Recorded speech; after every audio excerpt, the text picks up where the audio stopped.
Sobat Smaknam, selamat datang di Smaknam Educase, podcast seru yang mengupas dunia pendidikan dan inovasi.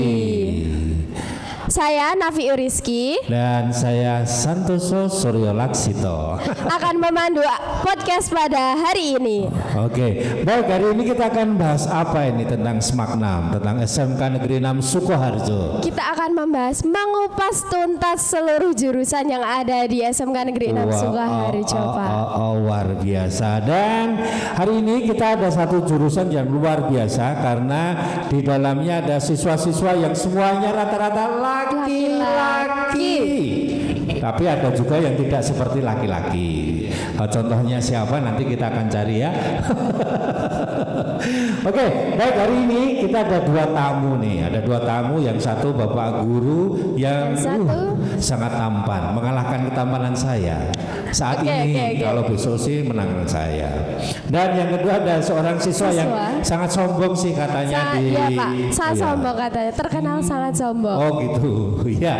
Baik, kita akan coba kenalan satu persatu dari Ketua Jurusan Teknik Otomotif. Monggo. Ya. Nama atau yang lain lah Pak, identitas yang lain boleh. Siap. Terima kasih, perkenalkan. Yep. Ya. Nama saya Andi Sutarto. Pak Andi Sutarto, bukan Pak Andi Rianto ya Pak? Wah, bukan. Oh, Pak Andi Rianto itu pemusik kok ya, iya, yang biasanya ngiringi saya Pak itu Pak ya. Siap. Pak Andi Sutarto. Iya. Dia beliau adalah Ketua Program Keahlian Teknik Otomotif. Ya. Bapak dari mana sih Pak rumahnya? Jangan bilang di atas bumi, di bawah langit Pak ya. Rumahnya cukup jauh sekali. Di mana Pak? Cukup ditempuh 5 menit saja sudah sampai.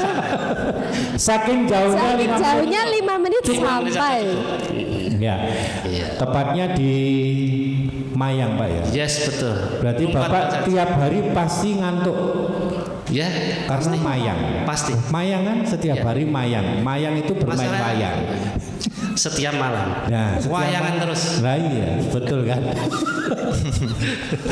Jadi pengen tahu. Rumahnya Mayang dekat dengan rel kereta dan beliau adalah temannya penjaga ya, bukan penjaganya tapi teman penjaga rel kereta api yang biasa mengarahkan terus ayo pergi kiri, pergi kiri. Oke, temannya. Oke.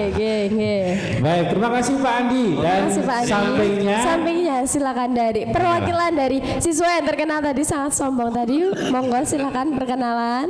Oke, sebelumnya perkenalkan nama saya Excel Rizky Amalan.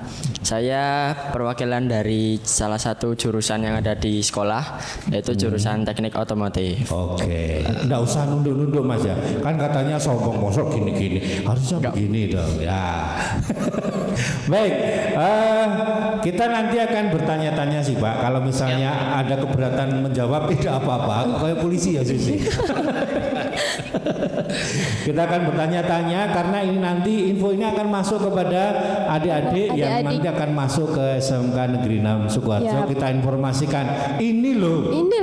TO seperti ini dan jurusannya lain seperti ini. Oke. Gitu. Masih kita berkutat dengan pasukan TO. Sebenarnya kalau boleh dibilang Pak, sedikit saja penjelasan secara ringkas tentang what is a teknik otomotif itu Pak. Apa sih teknik otomotif itu? Iya, oke, terima kasih. Mungkin saya sedikit menjawab. Teknik otomotif yang ada di SMK 6 Sukoharjo ini, kalau kita bilang teknik otomotif itu kita jabarkan banyak sekali Pak. Nah, itu ada TKR, Ototronik, ada TSM. Nah, karena di SMK Negeri 6 ini adanya itu adalah TSM, yaitu teknik sepeda motor. Nah, di dalam teknik sepeda motor ini kita pelajari tentang yaitu pemahaman tentang mesin sepeda motor, ada kelistrikan sepeda motor, ada kasisnya. Nah, ini macam-macam sekali. Gitu. Jadi sudah sedikit menjawab pertanyaan kedua saya sebenarnya. Kompetensi dasar yang akan dimiliki oleh jurusan TO. Jadi selain mesin Pak ya. Kemudian tadi Bapak kelistrikan dan ada kasisnya. Baik, kalau misalnya kita belajar listrik, sedalam apakah sih Pak kalau dalam teknik sepeda motor tentang listrik itu? Kalau masalah kelistrikan di dalam sepeda motor itu kan ada kelistrikan tentang sistem pengisian. Pengisian itu kan untuk mengisi yaitu kembali baterai yang sudah dikeluarkan. Terus masih ada juga yaitu tentang kelistrikan penerangan. Nah, penerangan itu kan untuk lampu-lampu depan, belakang, ada rating. Nah, terus juga ada sistem untuk klaksonnya juga. Nah, kita kalau mau belajar ini 1 semester, jadi singkat saja ya. Ya, dan kita bukan guru produktif saja. Ya, benar sekali. Satu lagi pertanyaan untuk Pak gurunya, ciri khas dari jurusan TO otomotif. Kira-kira ciri khasnya apa? Kalau ciri khasnya di teknik otomotif ini kalau untuk jurusan mapelnya ya. Nah, ini kan tetap berhubungan dengan suatu teknik. Oh gitu. Nah, jadi teknik ini kan berhubungan dengan anak yaitu membongkar, memeriksa, memperbaiki. Nah, dan jadi bisa memasang kembali, Pak. Iya, betul. Ya, jangan hanya jadi anaknya itu nggak bisa pasang. Terus berjuang dengan suatu kekotoran, yaitu terutama dengan oli. Jadi anaknya itu harus mentalnya juga luar biasa. Jadi jangan cemeng istilahnya. Itulah jangan cemeng. Karena makanya itu teknik otomotif banyak yang laki-laki, bukan laki-laki. Karena tidak boleh cengeng tadi ya. Oke, sekarang kita cross ke dari siswa. Oke, dari ini manggilnya Kak atau Excel ya? Bebas saja, Kak. Oke, bebas saja, Excel saja. Oke. Apa sih kalau boleh tahu apa sih kenapa kamu memilih jurusan otomotif gitu? Karena kebetulan dari kecil itu saya sudah senang mempelajari tentang mesin. Terus mempelajari tentang kendaraan juga seperti sepeda motor, mobil, dan lain-lain juga. Karena itu saya memilih jurusan yang teknik otomotif ini karena menurut saya itu jurusan yang pas untuk diri saya. Karena saya sudah mempunyai mungkin sedikit pengetahuan tentang jurusan ini, sedangkan saya memilih jurusan ini untuk lebih mempelajari lebih dalam lagi tentang jurusan ini.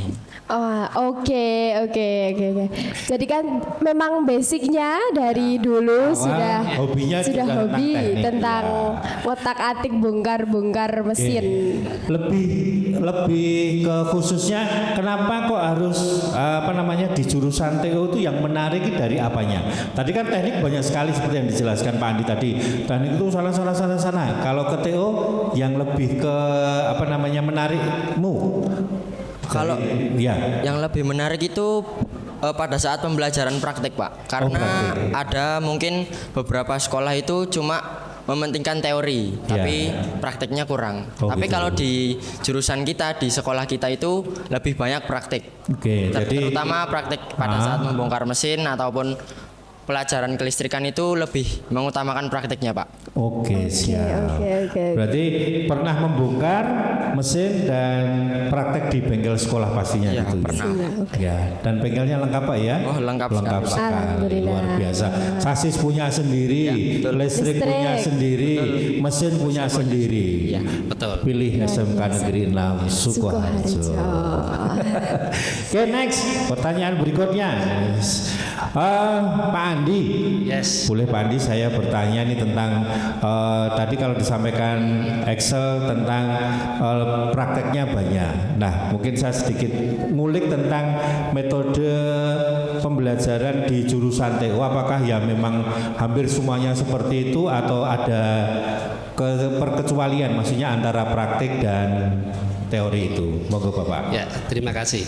Kalau di dalam pembelajaran SMK, khususnya di SMK 6, ini di otomotif itu kan pembelajaran 70% itu adalah praktik, sedangkan 30% itu adalah teori.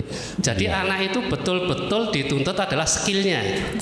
Jadi lulus itu nanti anak sudah bisa bekerja di luar, sudah bisa menerapkan keterampilannya. Selain didampingi dengan pengetahuan. Begitu. Garis bawah ya, 70% praktik, 30% teori. Jadi seperti yang disampaikan Kak Excel tadi, terbukti bahwa banyak praktiknya. Oke, next. Mungkin ada sertifikasi Pak. Kalau misalnya ada dari anak sudah menguasai bla bla bla bla teknik ini maksudnya apakah ada surat keterangan ataukah sertifikat begitu dari sekolah?